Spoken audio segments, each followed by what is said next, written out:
El objetivo de esta clase es que tengas un ejemplo del cálculo recursivo de fuerzas y torques en un robot que nosotros propusimos. El razonamiento para aplicarlo es el mismo para casi cualquier sistema. Sin embargo, el acomodo de los marcos móviles puede hacer grandes cambios en los resultados, por lo que te recomendamos que utilices lo aprendido aquí como punto de partida para analizar y razonar sobre tu propio robot, ya que esto no es un instructivo que puedas copiar y pegar donde sea. Si bien notarás que esta clase tiene elementos repetitivos, ocurre así porque los algoritmos son repetitivos. Esto significa que si analizas correctamente un eslabón, el resto del análisis será muy sencillo. Con las ecuaciones obtenidas en la clase anterior podremos realizar un ejemplo de aplicación de este algoritmo, pero no vamos a utilizar lo que aprendimos para obtener nuevas ecuaciones, porque ya explicamos que sería algo redundante. En vez de eso, vamos a utilizar números para conocer las fuerzas y torques en cada cuerpo rígido, y además aprenderemos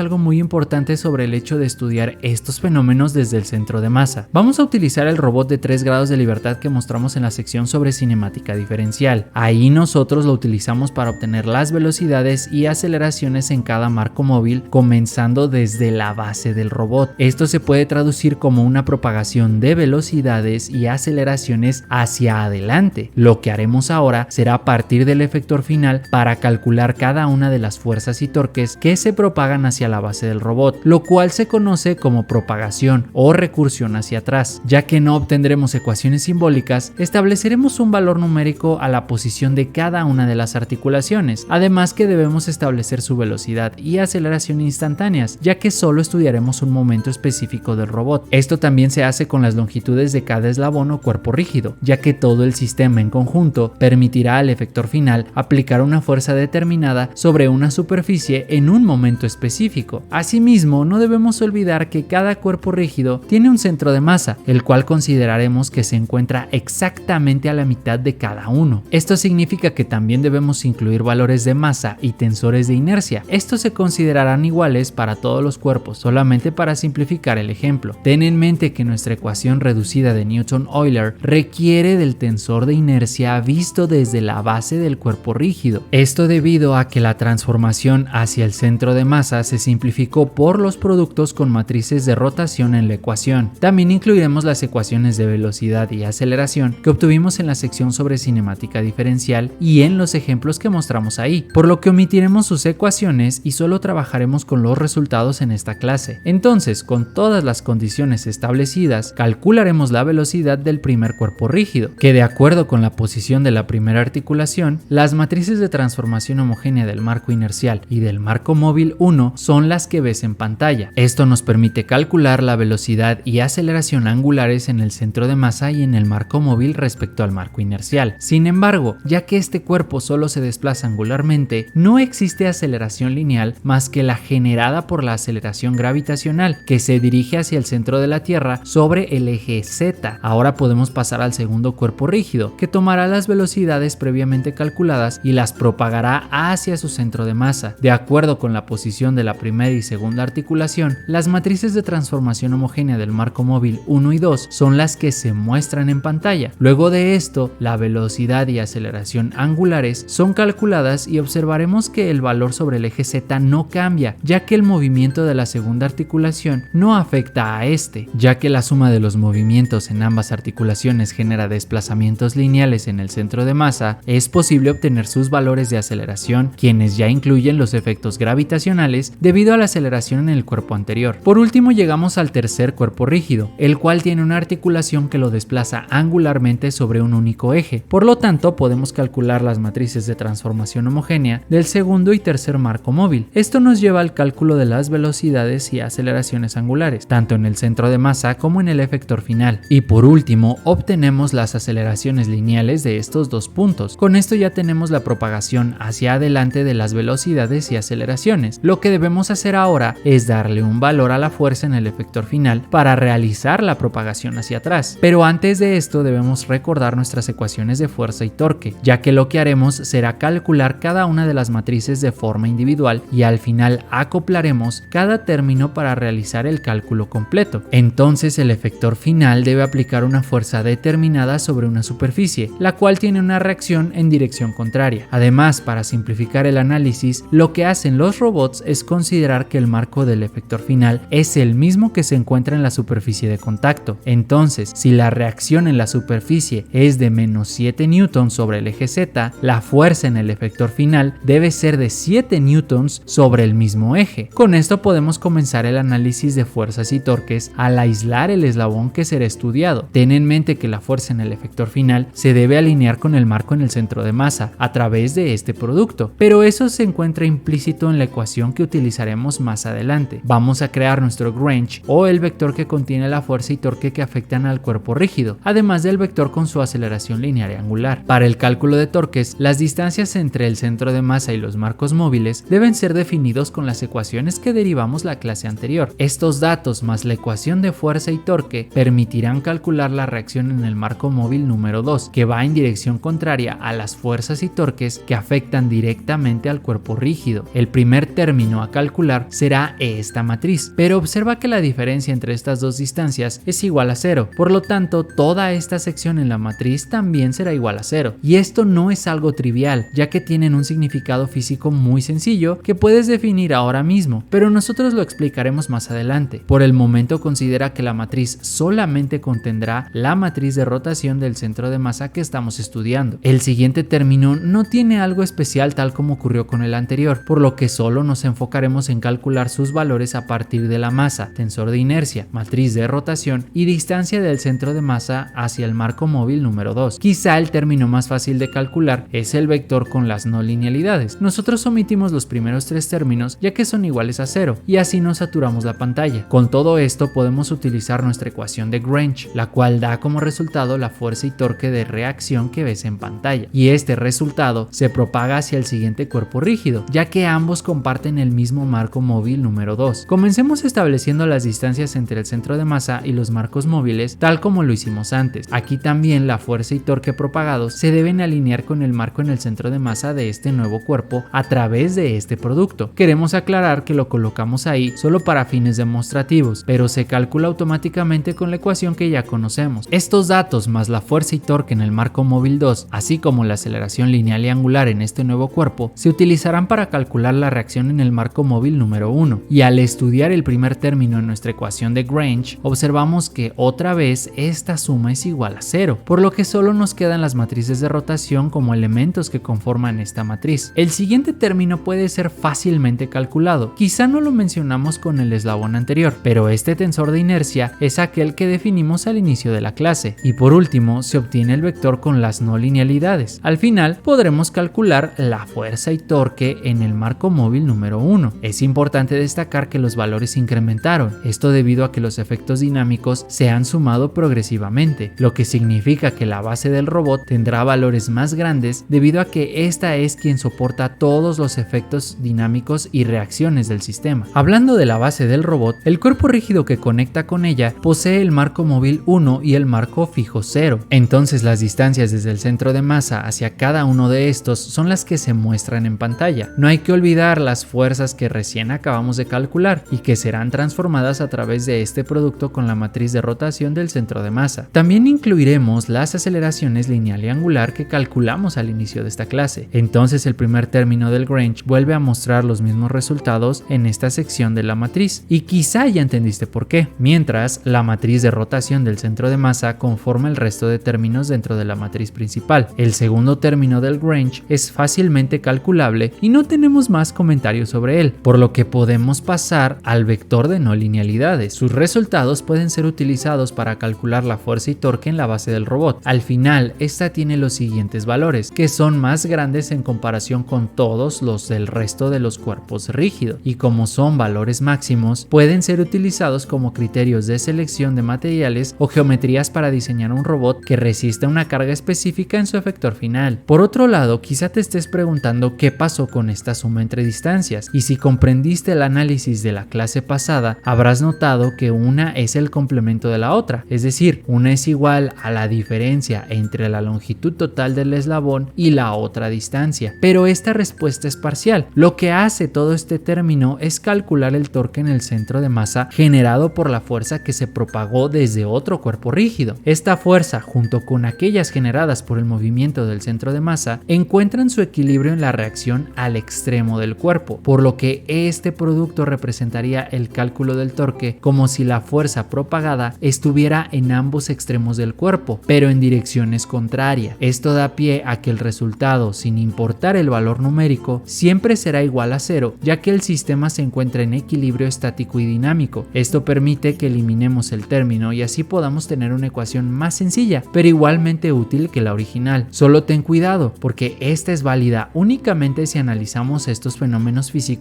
desde el centro de masa. Es decir, esta ecuación expresa las fuerzas y torques entre los marcos móviles del cuerpo rígido, todo visto desde el centro de masa. De otra forma, esta ecuación no podría ser utilizada. Como lo hemos dicho en clases anteriores, todo depende de lo que quieras analizar y qué tan complejo quieres que sea tu análisis. Nosotros te recomendamos que utilices esta ecuación tal como está, ya que los centros de masa son el punto donde se concentran estos fenómenos. Por lo tanto, los resultados son más exactos en comparación con el mismo análisis, pero tomando como punto de partida algún otro lugar en el cuerpo rígido. Si tienes alguna duda, puedes escribirnos a través de la plataforma, en nuestras redes sociales o en la dirección que ves en pantalla. Mientras tanto, continúa estudiando y nos vemos en la siguiente lección.